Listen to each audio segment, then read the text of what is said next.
Hi, how are you doing? I'm okay. I've just gotten back to California from driving from Canada, so I'm a little disorientated still, trying to get my bearings and such. So a little. I do this often, so a little weird, but a little bit normal to me. So Yeah, you've done that drive probably about 20 different times, haven't you?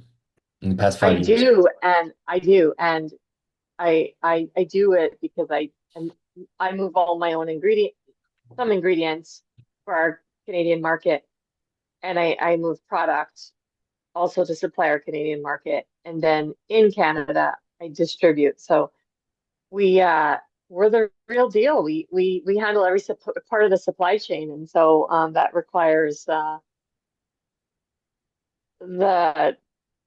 the work. But I think it keeps our product in the stream of commerce, because if we were to commission out our logistics, it's the going rate is about $6,000 for a pallet of cold product to Canada. And pre-pandemic, it was probably about 700 bucks. Now it's 6,000. So there's a reason why we do this, but I enjoy it too. So Yeah, and we took a couple weeks off of this podcast series while you were over in Canada dealing with the operations of things, but now you're back and we can resume. But the yeah, so last, the fortunate part, what I've been doing for a couple of weeks is the fortunate part is we were given a large amount of kale. So at the end of the year, the farmers clean their field and for the winter in Canada. And so chopping down the entire field of kale, sometimes we were able to take advantage of that. And it's very important because we use local ingredients. So when I had the chance to take the whole farm of kale, I did. And then, of course, in Canada, we make our products by hand. In the US, we make them in a plant here that's USDA. So we do kind of provide two options, but there are people that enjoy the handmade product for the fiber taste. And I think that's what we're going to talk about today. I hope it is. And there are some people that enjoy the smooth texture. So same recipe, two different places, but we do all small batching. So basically I was in production for about a week, which is heavy manual labor. Um, and then I got in the car and I drove. So to answer your question about how I am, I'm surviving. I'm surviving. you can see the cat This there. is this is Chrissy. So there's two Chrissies. Hi, Very Chrissy. nice. Okay, so I Um, think we're going to talk about other things that are amazing today, right? Lots of amazing stuff. Yes.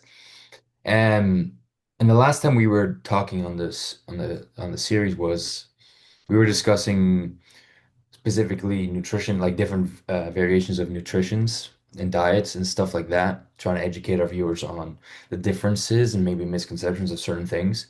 And today, and starting today and continuing every week, we're going to start getting like more ingrained in the finer details of food science and like nutrition knowledge and things like that that maybe most people wouldn't be able to find normally. Um, so then we can compare with what we've talked about in the past few weeks, which is like more bigger concepts. So we talked about the carnivore diet, we talked about the vegetarian diet, we talked about a balanced diet, all of that kind of food science knowledge, which most people can say they know at least some things about. And today we're gonna start with well, you like you said, we're talking about fiber, which is something that I don't think most people know how important it is to their diet. And we can compare it with what Drinkme does compared to other similar products in the consumer market. And because fiber is one of the main differentiators that Drinkme has with other competitors, isn't it? Yes, it's what sets our part aside. It's what sets our product aside compared to most of the conventional products on the market, which are going to be juice. There's some that are um, there's some that are smoothie, but to really understand what we mean by smoothie, which is keeping the entire plant of kale in our product, it is it's not available anywhere on the market. So it's a unique thing, and there's a reason for it. And I think this is a very important topic, even in terms of in general, why would we want a plant-based diet, or what we're trying to say, a balanced diet, which is uh, and the chimp diet, which is it's not 100% vegan vegetarian. It's not carnivore. It's somewhere in the middle, which is balanced, which is we need plants, but we also I don't know. It's debated whether we need meat. I would say I have to get back to you on that part, but in terms of balancing, um, what role does fiber play? And it plays a big role in why we want to have 80% plants in our diet. Okay, then let's start with that. So, for viewers that are not familiar with the nutritional panel of Drinkme's products, every bottle of Drinkme smoothies and even the frozen products contain whole heads of kale.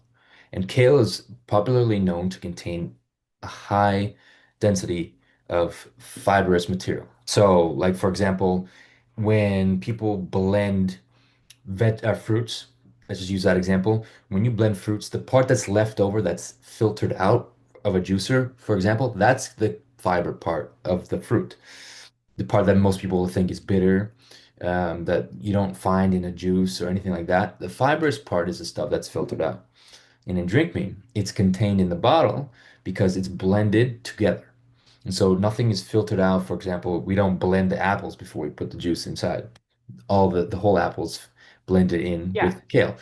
So that is a very important aspect of the product because I'm going to ask you this, but from a basic understanding, the fiber is what provides a high nutritional content, right? So the other things in the fiber, okay, so the fiber, let's just start with a little bit of just food science or biology. You have this cell, a plant cell and an animal cell. You kind of do them both in like intro to any science. So you have the animal cell, which is fluid, and then you have the plant cell, which is rigid. By rigid, I mean very thick, very hard to break open the cell. So it's a double wall. There's two walls. It's a double membrane wall, and so it holds the plant structure. So when you see it in the ground, the plant's standing like nice and erect. That's because the plant cells are supported by the rigid walls. So that's where you're going to get your fiber from, is those. So what we want to do, they don't it protects the cell. So it acts as a so it doesn't necessarily hold the nutrition. The nutrition is in the cell. So when you break it open, that is where the nutrition lives in the fiber because it's all mixed up. And then it gets trapped in the fiber. And so there are some schools of thought, i.e., the people that say we can't do blending, we need to juice. And the reason why we want to juice is because we want to let our digestion rest. And juicing is very therapeutic. But I would say I'm not a big fan of juice, and we do have a little juice, but it's not a smoothie. A smoothie means we keep the fiber in. Juicing means we take the fiber and we throw it in the compost or in the trash or wherever, but we don't want the fiber. And that's scientifically it's the wrong school of thought because you are throwing out the nutrition. And I think there are some people that believe that too, and they say you're right. The parts that we don't like to eat, the skins, the seeds, the peels, is where most of the nutrition live. So if we're taking a carrot and we peel it, you're peeling the carrot, but the skin is where actually most of the nutrition live. And I would say that's kind of a wives' tale because the carrot is being held up by several cells. It's a combination of a bunch of cells, and inside the cells are the nutrition. So it doesn't necessarily mean that you're throwing away the best parts of it. It is it, as far as the fiber and what it does for your body, that can be a factor, yes. But Okay, the so then bringing it back to what Dreamy's processes entail. other competitors, for example, might do what you're saying, peel the carrot because some companies put carrots inside it. We don't. Drinkme does not. But for example, when products filter out certain aspects of the fruit or vegetable, they're eliminating nutritional value, right? And that's not what Yes, drink me. they That's are. drink me includes the whole thing in it, right? Well, okay, so I'll tell you a story. So how we know this is in our own um, quest to. I wanted to have them because it's so unique. You can go online, you can get a database, and you can pull up a nutritional panel. So that's what most people do. They'll just go online and they'll say, "What is the database analysis, the FDA or the CFIA database analysis for pineapple? I'm going to juice this pineapple. I'm juicing this much pineapple. What's the nutritional panel?" And you actually have a database that'll spit out a nutritional panel. That's called a database analysis.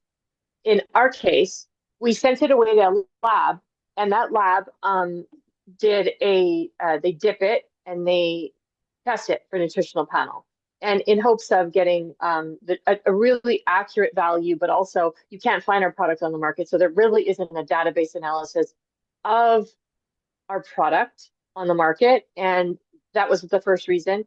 And the second reason is it's sometimes more accurate, and I was anticipating a higher nutritional value. So we did do a chemical analysis of our database, or sorry, instead of a database analysis. And in doing so, we found it came back with 0% vitamin C.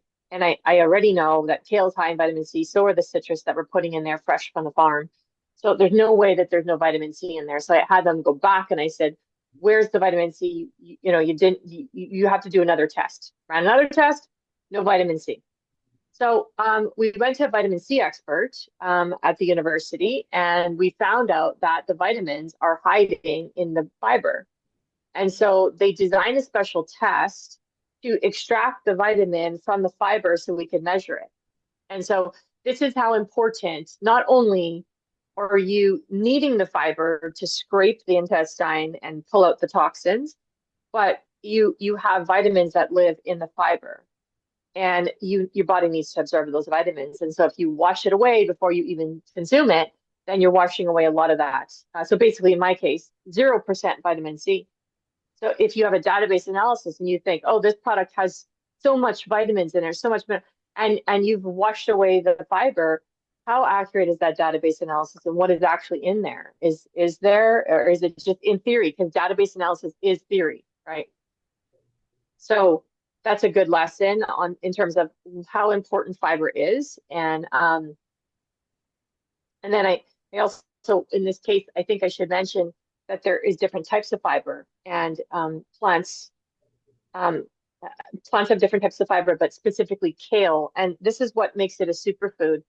Um, if the superfood is like, so there's three kind of components, which is the dark leafy green. That's one component. That's what people understand as antioxidant, which is the antioxidant part of it, the high nutritional value of it. And then there is the third thing, which is fiber. And so if you remove the fiber, you no longer have a superfood. So if we were to juice it, you can't. Well, there's different types of juicers, but once you remove the fiber, it's no longer a superfood because you're removing that high nutritional value. It's in the fiber.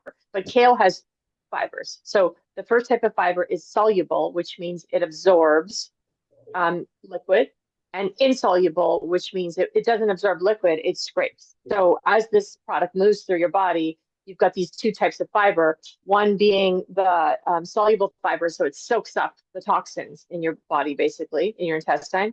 And then the rake is the second type of fiber, and so it pulls it all out. And if you take like a metamucil, that's a soluble fiber, which is the psyllium. So a psyllium is something that'll just absorb like a sponge. It'll absorb all the liquid, and that's what a soluble fiber does. And then, so it doesn't have the insoluble fiber. Kale has insoluble and soluble. It's a complete fiber. And that's super important. And then, so you're getting the fiber for detox, but you're getting the nutrition that lives in the fiber, literally. So that test that you did, it almost seemed like they didn't even know what they were looking for because it was kind of a new technology. What year was that test in? 2008. So evidently, food science has come very far in such a short period of time since then, right? Yes. Well, I would probably say the database system probably has the nutritional value of kale. Now, kale wasn't even on the list before. People didn't eat it. They use it as a garnish. Um, So Drinkme pioneered the health awareness of the kale plant, essentially. we kind of did a yeah. We when we're still doing it, it's like one of those things we're championing because it has such a bad rep, and it is a very food science is amazing. Um, with any product, you have your good and your bad, and kale has had I mean, it had a good rap. It was the new beef, and then all of a sudden, it was no, don't eat kale because it has heavy metals, and which it does. But again, we took it to the science labs.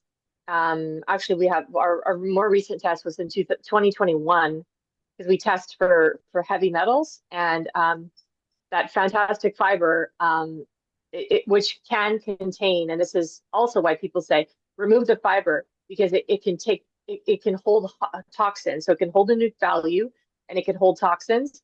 And interestingly enough, not the fiber specifically, but our proprietary process of activating the antioxidant shuts down. It's a chemical reaction. So even though it's still there, it's shut down and it's undetectable. So We we don't discussed have these heavy we metals. discussed this kind of thing because we dedicated actually a whole episode or two to discussing like the actual misconceptions versus the food science of the kale plant itself only. We dedicated like it was an hour total, maybe even 2 hours to just kale. That tells you how much there's to talk about it. But we discussed how there was a misconception behind it, which was that eating kale raw, completely like, for example, if you were to chop it, it is actually not great for you to eat. But once it's blended and the cell walls are broken with the actual physical movement of a blender combined with citrus, then the actual it's kind of like an activation process. So kale is what Yeah, special that's is one of those general. special ones that requires kind of Yes. a bit more help to get to where it needs to be. But once it's activated, it's a special ingredient. Well, I don't want to encourage. Okay, so I say don't ever juice your kale because that's very bad for you. You're juicing toxin. Blended, not You're, juiced. Blended is yeah, I where know, but yeah. I want to talk about just telling people to go home and blend their kale versus what we offer. And so that's two very different things. So if you're going to go home and blend your kale, you're not necessarily going to do the same thing. Like ours is a very specialized process that ensures that those toxins are completely shut down. And you can blend it, except for um,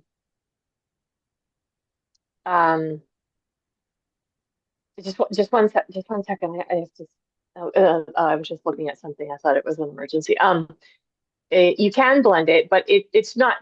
There's so many layers here that I want to discourage going and buying a whole bunch of kale and saying, oh, Drinkme told us that we could do this. If as long as it's in a blender, it's okay. That's not what I'm saying. So I just want to be really clear about that. It's better than juicing. So and this is why I'm saying this. People come up to me and say, I planted kale. I've now cleared out, and my freezer is full of everything from my garden. I have my freezer is full. And I would say stop right there because if you have frozen kale, you've already denatured it to the point where you can't get rid of those heavy metals. As soon as it's frozen, plants are very volatile. They're very powerful, but they're also can be very But volatile. And so you have why can we freeze drink me smoothies then if it's gonna denature it? right. Because even in no, we're no longer kale. That's basically what I want to say. We are no longer kale. We are the antioxidant version of kale, and you can drink unlimited amounts of it. So it doesn't contain, we've shut down those toxins. That's what's important So about what we do. what you're saying is even though kale is in both situations getting frozen, in the smoothie version. Yeah. It's completely different Yeah. nature. So if you take water and you add lemon, it's no longer water. So it's a version of water. And this is also, you can take minerals, you can take ionic versions of those minerals, and the ionic versions of those minerals will be easier to absorb. So there are lots of examples on the market that I can explain to you.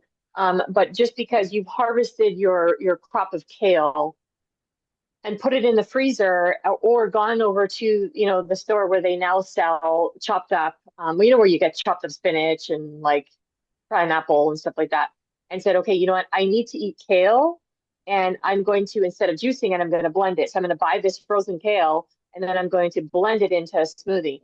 I would say that's already, not that you've already, it's too late. Okay, let me ask you another question then. So we're today's episode is dedicated to fiber, but fiber comes in many forms. For example, I remember there was a large movement of, first of all, the breakfast movement in America was is something that's never been seen before. Like people never used to have breakfast, and all of a sudden milk was pushed at the beginning of the day with a healthy, hearty breakfast with lots of different ingredients involved in it. And after that breakfast movement, I remember there was being a heavy commercial push for fiber in breakfast. And the fiber that they were pushing was in Wheaties or certain things like that that contain high amounts of fiber. Off the top of my head, I can't think of any other strong examples, but one that comes to my mind is the cereal that has Yeah. lots of grams of fiber in it. So tell me why I can't just say, well, I'm gonna have a bowl of cereal that has lots of fiber and that be enough. Okay, you understand branding. Now you understand marketing and branding to its finest. And I will say Dr. Kellogg, who developed Kellogg's, who pushed all of that, was a doctor, and he never saw a normal intestine. Not once. And he did thousands of operations, and he was finding um all these intestinal problems, diverticular, everything that stemmed from people just not being able to eliminate on a daily basis.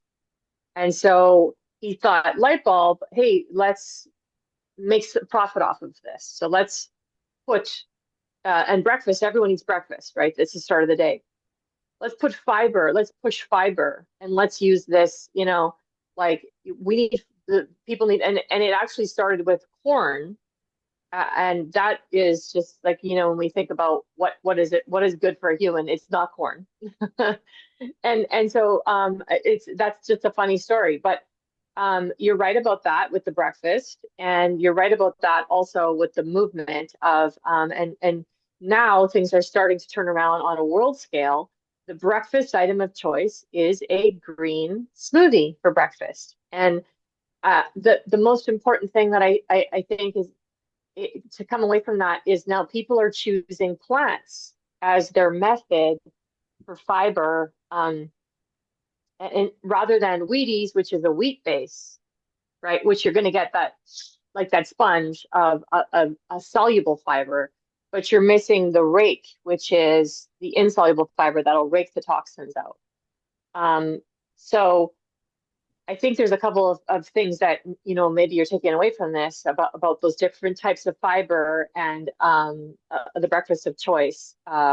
And you said milk, and I just want to say I should have just stopped you at milk, because we shouldn't be drinking milk. Um,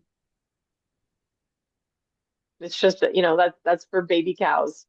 But that's my opinion. But there's all kinds of different alternatives that you can have for different types of milk. But um, the most important thing I think, from that story that I was just telling you, is the fiber. And yes, you do want to have something to help you eliminate on a daily basis, because we have a lot of cooked food in our diets, and this goes into the wild, the chimpanzee diet, the raw diet. If we were eating a raw diet like we are supposed to, and I don't eat 100% raw diet, we should be as humans. And I think we've explained that on different episodes as well. But if Mhm. we were eating that type of a diet or anywhere even close to that type of a diet, we wouldn't need to have this supplementary breakfast, oatmeal or whatever people think that they need to have for breakfast to eliminate. You know what I'm saying? Bran muffins was another attempt at getting Right. fiber into people. Bran Again, muffin. Yeah. bran is going to be that soluble fiber. Actually, I think it might have two types of fiber. Bran does. Yes, it is. Um, yes, it has that other type of fiber, that roughage as well. Um, but it's not a plant. Those are well, maybe it is a plant. I mean, flour is a plant, right? It grows in the ground. So I think you can categorize that as a plant. But I'm talking about fruits and vegetables.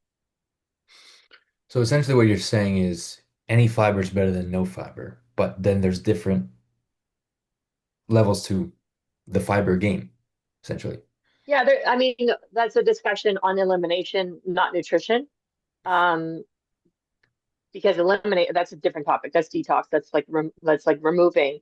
That's not absorbing nutrition. Nutrition, I think, is what we're talking about here. And there are types of fiber, and so this is why a superfood will do both. They have high nutrition and also the fiber that actually can help you eliminate. So you're kind of getting a all-in-one product that it feeds and cleans Hmm. at the same time. That's what we want um, uh, in a you know if we're measuring what's going in our bodies and we want to have those things, it's kind of like it's a two for one. Hmm. So the kale aspect of the fiber, because most plants and vegetables have some form of fiber in them, right? Yeah, but they don't, it's not necessarily both types. It's not necessarily a complete fiber, but yes, there's different vegetables and fruits. Like the more watery the fruit, less fiber it's going to have. So if I was to Like look at a pomegranate, raspberry, if I was to look at a raspberry, which is in the ruby flavor for Drink Me, that yes. has less fiber content than a less watery substance like a banana, right? Um, yes. The yeah, and we can get it. I would like to do some deep dives on different fruits and vegetables, and I'm doing a recipe every week. And oh, this is very important to note that there are some that have there's some that have different varying degrees of sugar. There's varying degrees of glycemic. So the sugars would be not sugar, but sugar like sweetness. So the glycemic index is like the sweetness. There's different categories of fruits, whether that's a sweet fruit, whether it's a medium glycemic fruit, or whether it's a low glycemic fruit. Berries are on the low glycemic fruit, but berries have pectin in them, and pectin is a fiber.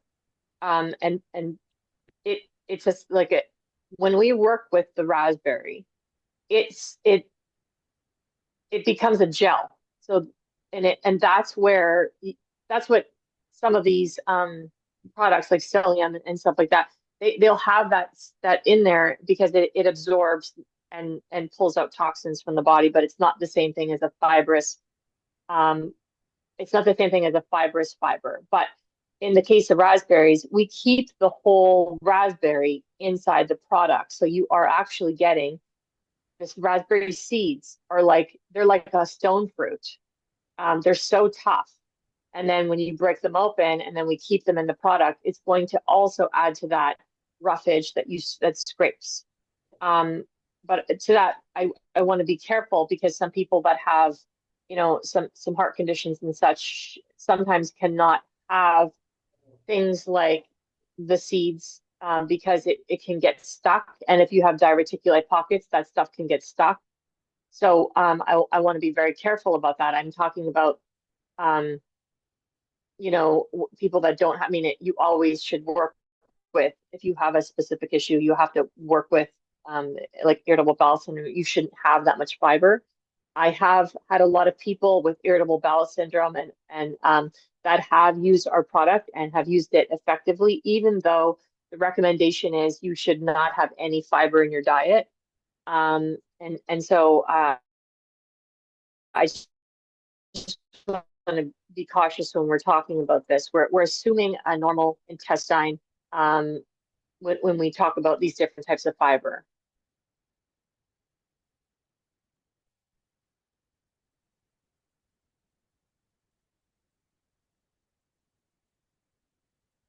I think hold on one second. I think I Yeah, lost I was your. I was muted. I was Oh, there muted you go. when you Okay, talked. okay, I okay. muted myself. Sorry.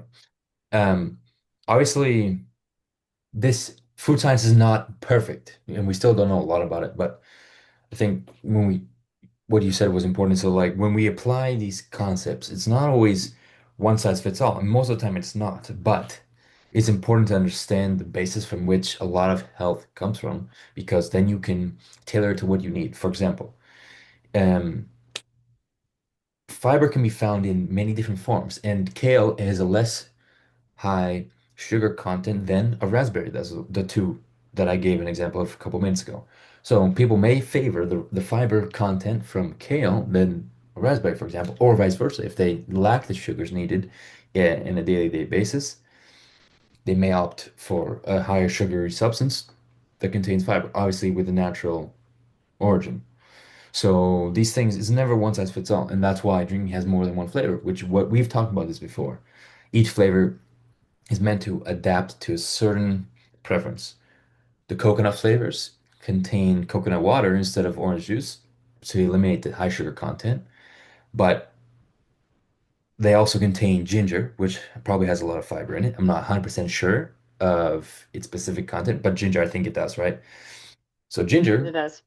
ginger, and apples, and the other ingredients that are included in the coconut flavors make up for the lack of sugar content that would come in regular orange juice or acidic juice, right? And pulp is also blended into those orange flavors, so the fiber content is also Yes. there. So when it's mixed together, I mean, it's adapted to personal preference. So I do also want to, there's a couple of things to note on this fiber discussion. Number one, that when we talk about trapping the nutrition, it actually traps some of the, so if you have sugar and carbohydrates, you can actually, if you have fiber present, you can actually take the sugar and you can take the carbohydrates that are on the nutritional panel and you can cut it in half. And that's because not all of it is going to be absorbed in the presence of fiber. If there's presence of fiber, the rule of thumb is to take that and cut it in half. We can't adjust the nutritional panel, but people that are following sugars and watching sugars, whether it be diabetic or whether it be doctor's recommendations or whether it be I just need to stay away from so much sugar for weight loss or for overall health or for detox. You can take our nutritional panels and you can cut the sugar content and the carbohydrate content in half. The second thing that I want to note before we end this call, because I wrote it down today, which is very important, and I did a video this week on juicing versus blending. This is a very important topic and one we can't cover all on one presentation. But the most important thing is the fiber. And the second most important thing, which we discussed, was the nutrition and keeping it in there. And when you juice, there's different types of juicers. The whole premise behind juicing is to remove the fiber. And so you're washing away some of that nutrition. You are washing away some of the toxins, which, if you were to sit down and if you were to juice apples, that's not necessarily true because when you juice apples, we have to go through a heavy metal test on we do heavy metal testing when you're um putting out products like that are under the recommendation of the CFA or the FDA. We test for heavy metals, and if you're doing apple juice, it actually has to pass an arsenic test, and that's one of the heavy metals that are um deadly, right? Arsenic, cadmium, any of those things that you think you wouldn't have in, that's where they originate from, is plants. So we have to make sure we're putting out safe products. But in terms of juicing versus blending, I always recommend blending. And I think we went through the reasons why, is specifically to keep the fiber in the product. I also, one more thing, when you are juicing, when you are juicing or blending, as long as you're not heating the product, because heating will denature the enzymes. As long as you're not heating the product, the whole idea we talked about the rigid cell plant walls, as soon as you break them open, and if you were an animal in the wild, you would be chewing and chewing and chewing, and you would be using your teeth. You don't have juicers in the wild, right? But you basically use your teeth. That's what they were. We were given teeth. You use your teeth to basically grind up the plant cells, and when you're grinding up the plant cells, you're breaking open the plant walls, and you have access to that nutrition. So you could take a high glycemic fruit and you can take a starchy vegetable and you can combine them. And this may lead into another episode. And like I said, I did a video this week. And what I always say is you can combine those two groups. And sometimes there's different combinations of you shouldn't be going with this group and this group and mixing them together. And a lot of people say you shouldn't be having a fruit and a vegetable together. And that's not true. Number one, because they have the same type of enzyme that breaks down they breaks them down. And number two, if you're juicing or blending, you're bypassing the digestive process, and you're basically absorbing whatever you're doing right in your mouth. The absorption starts right away, and you basically, you go through a digestive process. If you were to eat salad, you'd have to wait an hour to digest it, and likely you haven't chewed it enough to actually digest that. We don't have the enzymes present in our body to break down fruits and vegetables. They actually have to come in the fruit or vegetable. Um, and there's not enough with this industrial revolution. The fruits and vegetables that we get out of the soil do not contain enough enzymes to actually break them down. So we have to supplement with enzymes, and combining those fruits in a blender or in a juicer. Sometimes people say you can't combine a fruit and a vegetable. So you shouldn't be putting, oh, I don't know. I did use the example of a fruit and a starch. So a starchy vegetable would be a sweet potato, and you can't put a sweet potato with a apple. And I would say you can. And the reason is because you're putting them all into a liquid form that is no longer going to be digested. It's going to be absorbed as soon as it reaches your mouth. And the whole point of food combination is about the digestive process. Okay. Well, unfortunately, that's all the time we have left for Yes. today, but we can And that's a continue. lot of information. Yes. Yes, it is. We can continue with the digestion and absorption process because I think that's really interesting. We can talk Yes. about that next week. Um, because I think that's also I think people know less about that, and I don't even know enough about that. So I would definitely like to learn about that. So that's what we're gonna talk about next week, the digestion process and why that matters, the liquid versus the solids and how that all works.